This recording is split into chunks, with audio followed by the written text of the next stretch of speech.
Damos la bienvenida a nuestros invitados del día de hoy, Mael Vallejo, editor de Post Opinion del Washington Post, a Jason Calderón, director de informativos de NTN 24 en Washington, D.C., a Jesús Esquivel, corresponsal en Washington también de la revista Proceso. Gracias a los tres por estar aquí con nosotros. Bienvenidos. Gracias a ti por la invitación. Muchas gracias. Mael, ¿qué podemos esperar de esta reunión Biden-AMLO que le ponen fecha, por lo menos desde México, para septiembre próximo? Pues creo que hay muchos frentes abiertos en este momento, ¿no? Tenemos, por supuesto, el tema migratorio, que sigue siendo uno de los más importantes, tanto para la administración de Biden, como pues también una piedra en el zapato para la administración de Andrés Manuel López Obrador. Pero también está el tema de la denuncia de las armas, ¿no? De las empresas que fabrican armas en Estados Unidos, que la Secretaría de Relaciones Exteriores ya interpuso una denuncia en su contra, lo cual nunca había sucedido.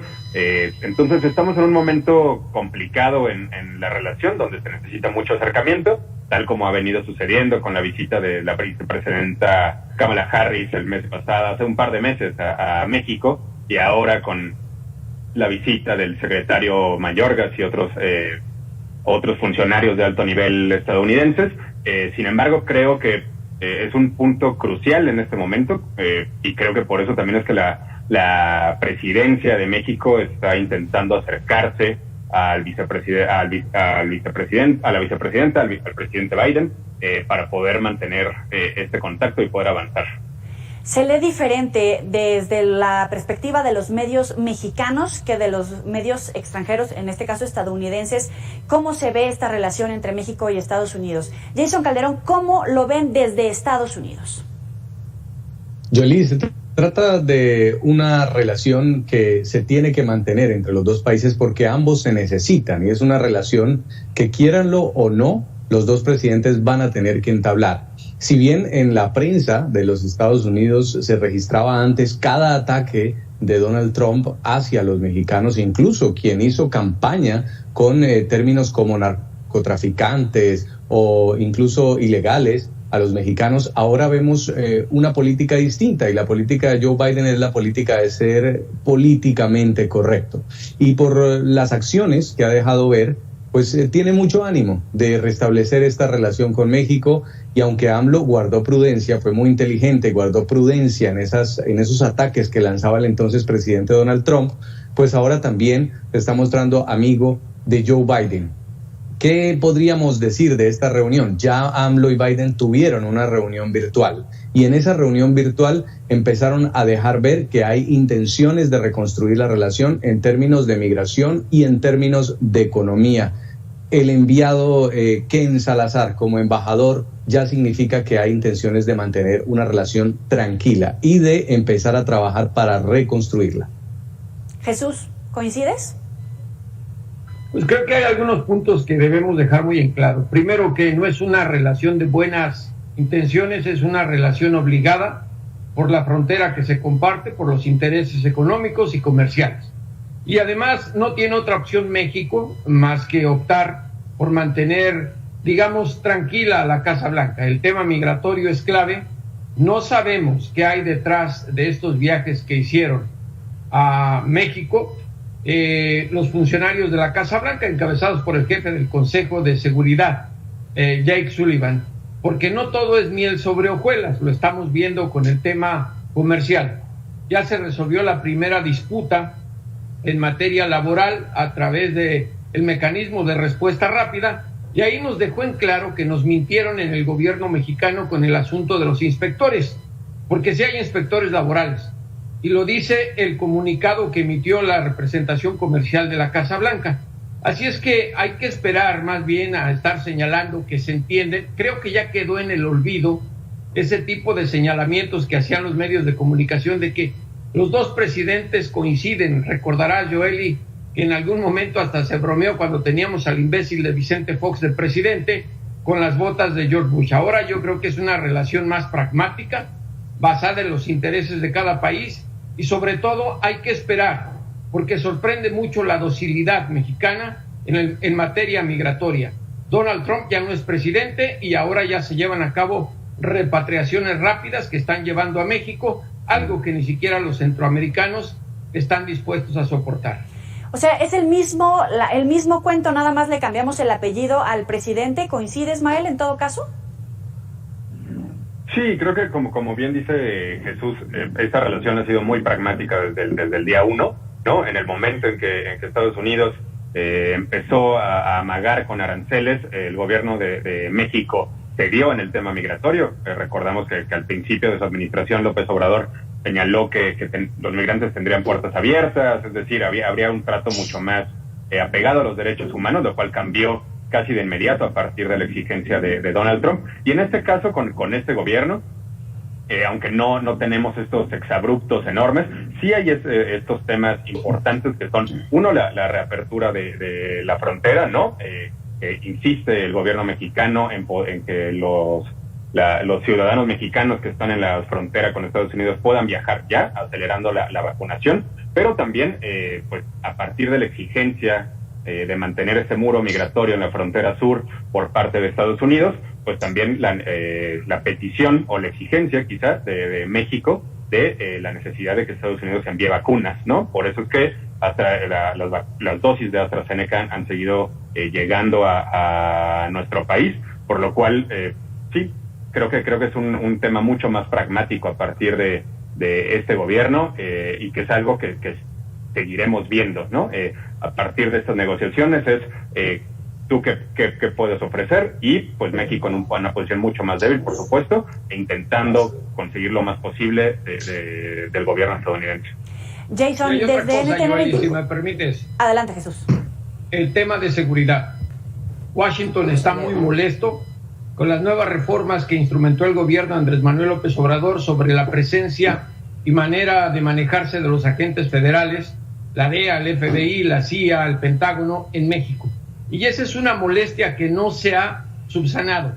De hecho, antes de ir a México, en una teleconferencia de prensa que nada tenía que ver con la visita de Sullivan a nuestro país, Juan González, el asesor de asuntos hemisféricos de la Casa Blanca, dijo claramente: estamos tratando de reparar la relación en materia de seguridad. Así es que, más allá de los gestos que nos pueda dar Marcelo Ebrard y el presidente en las mañaneras, creo que la relación es pragmática y no es tan buena, ni lo era con Donald Trump. No hay que comernos esa pastilla de mentiras, porque si vino a Washington a compararlo precisamente López Obrador con Washington a Trump, no olvidemos que antes lo había comparado con Nixon en su libro Oye Trump, y que Estados Unidos y México siempre han tenido una relación así pragmática, tomando en cuenta que Washington no tiene amigos, sino intereses, y eso está demostrado en la historia, Joely. Pero está rota la confianza entre México y Estados Unidos, y particularmente con los episodios que se han desarrollado en la administración del presidente López Obrador, Jesús. Claro que sí, tienes el caso del exsecretario de la Defensa Nacional, exacto, Salvador Cienfuegos Cepeda, que ahí no es un punto que tenga que ver con la investigación que llevaba a cabo la DEA, fue un acuerdo político. Hay que esperar a ver qué llega a escribir sobre el tema, y si lo hace William Barr, el exprocurador general de justicia de Donald Trump, quien fue el que intervino en la Corte Federal del Distrito Este en Brooklyn, Nueva York, para que le levantaran los casos al exsecretario de la Defensa, que a final de cuentas fue puesto en libertad sin ningún argumento, porque existe un archivo que no ha sido desglosado por parte de la DEA, y ese creo que tiene muchas aristas que molestaría al gobierno mexicano si se dan a conocer. Jason, ¿hay plan B para el plan Mérida, o ya de plano está muerto? ¿Cómo lo ven desde allá? Pues, Joely, lo que todavía no está claro es, si no es el plan Mérida, ¿cuál va a ser la solución? El propio canciller Ebrard dijo que el plan estaba enterrado y no se sabe qué va a pasar. La ayuda financiera para la lucha contra el narcotráfico, la ayuda financiera para la lucha contra el crimen organizado ha sido un fracaso. No se puede desconocer que en algunos gobiernos, como el gobierno de Enrique Peña Nieto, hubo importantes capturas, líderes de carteles del narcotráfico, entre ellos Joaquín El Chapo Guzmán, pero finalmente eso no disminuyó la violencia. Seguimos viendo masacres, seguimos viendo atentados, seguimos viendo periodistas censurados, seguimos viendo la migración ilegal, y todo esto con $4,000 millones que ha dado el gobierno de los Estados Unidos para fortalecer, sí, las fuerzas militares mexicanas, pero que finalmente han redundado en más violencia. Entonces lo que hemos escuchado ahora de Biden es ir a las raíces del problema, ir a las raíces del problema migratorio, ir a las raíces de la violencia, y a través de oportunidades, empleos in situ en Centroamérica, no solamente en México, se va a combatir. Pero esto ya se ha hecho en el pasado. Nada nos garantiza de que esto no vaya a volver a pasar o de que la situación siga siendo una crisis migratoria,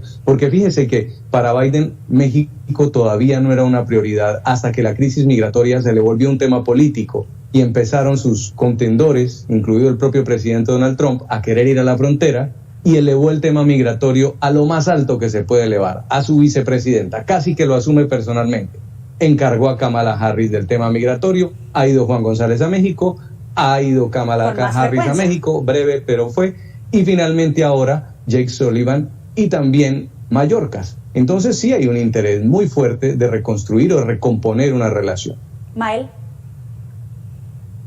Sí, creo que aunado a lo que dice Jason, creo que el tema de Centroamérica va a ser súper importante, es decir, es cierto que están buscando un tema migratorio con México, pero hay que recordar que bueno, el régimen de la dictadura en Nicaragua está haciendo que también haya un éxodo enorme. Los huracanes Eta y Iota destrozaron Honduras, además de que Honduras vive en un narcoestado, por lo cual también la migración está creciendo. El tema del fiscal anticorrupción en Guatemala también prendió muchas alarmas. Es decir, Centroamérica está en ebullición, es una bomba de tiempo, por lo cual esta migración permanecerá.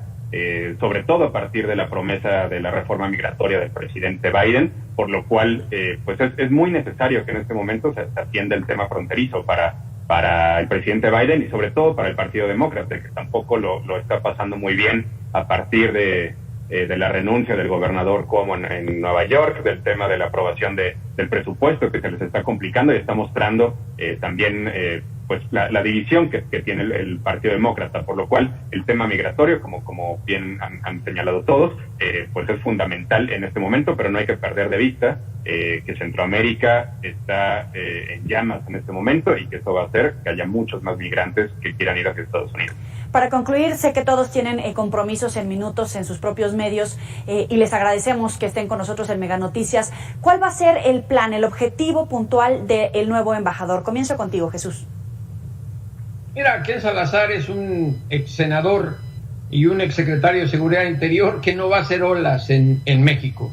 Es precisamente alguien que habla español y creo que hemos visto ya que la Casa Blanca maneja desde otro punto con menos estilo la relación con México. Yo difiero un poquito de lo que dice Jason. Me parece que el delegar el manejo de la relación con la vicepresidenta Harris es simplemente darle un papel a ella, porque todo el mundo en Washington sabe que el puesto de vicepresidente de los Estados Unidos es de adorno. Y además creo que el tema migratorio siempre ha sido un problema para México. No depende de Biden darle una solución, depende del Congreso Federal que se apruebe una reforma migratoria integral que está avanzando muy lentamente en los comités y subcomités, tanto de la Cámara como del Senado, y que además el próximo año, cuando se vienen las elecciones de medio periodo, los demócratas y los republicanos se van a estar peleando el tema porque les conviene políticamente. Yo no veo que la relación bilateral México-Estados Unidos se esté manejando a un nivel muy alto porque esté Harris. Yo lo veo al contrario. Creo que habla más el presidente de México con la vicepresidenta que con quien debería hacerlo, su par, y a diferencia de lo que hace Biden con otros países. Ahí es donde yo no coincido con lo que algunos dicen respecto a la participación de Harris en la relación. Jason. Bueno, Jesús, de todas formas, Kamala Harris tiene su oportunidad y Biden fue el vicepresidente de Obama y hoy es el presidente de los Estados Unidos. Biden es un hombre viejo también, cualquier cosa pudiera pasar y Kamala Harris quedaría a cargo, pero está bien, también es válido que la vicepresidencia sigue siendo como esa primera dama que a veces termina siendo solamente para las fotos. Hay algo importante sobre Ken Salazar, le dicen el embajador vaquero, porque tiene una pinta muy particular. Él fue fiscal de Colorado, anda con un sombrero, es un hombre tranquilo, creo que no podían mandar a alguien más tranquilo para México, así de que, como dice Jesús, no va a generar polémicas, no se va a dedicar a hacer nada distinto a lo que le diga el presidente Joe Biden. Incluso en una rueda de prensa un periodista le preguntó que si era aburrido a propósito y se rió, porque es justamente un buen soldado y además amigo de los latinos. Quizá pueda ser esa prioridad en este momento del presidente Joe Biden. Mael. Por lo menos tiene más tablas que el ex embajador, que era simplemente un guía de turistas, ¿no? Bueno, pero al final también nos metió nuestra empujón por ahí, ¿no? Ya cuando había dejado el cargo acá en territorio mexicano. Mael. Justo lo que dice Jesús, ¿no? Creo que va a haber una diferencia grande entre lo que hizo Landó, que solo vino como a construir su marca personal como tuitero y turista en México, y creo que Salazar vendrá justo a intentar poner una cabeza clave para que las relaciones puedan ir avanzando y no tenga que estar pendiente el presidente Biden de qué es lo que sucede aquí o no. Mael Vallejo, Jesús Esquivel, Jason Calderón, gracias a los tres por estar con nosotros en Mega Noticias. Gracias a ti por la Mil gracias, Yoli. Siempre a la hora. Gracias. Hasta luego. Ya sabe, aquí tiene los mejores entrevistados, todos los puntos de vista, no solamente en México, sino también cómo se ve México desde el extranjero. Vamos a hacer una pequeña pausa, volvemos.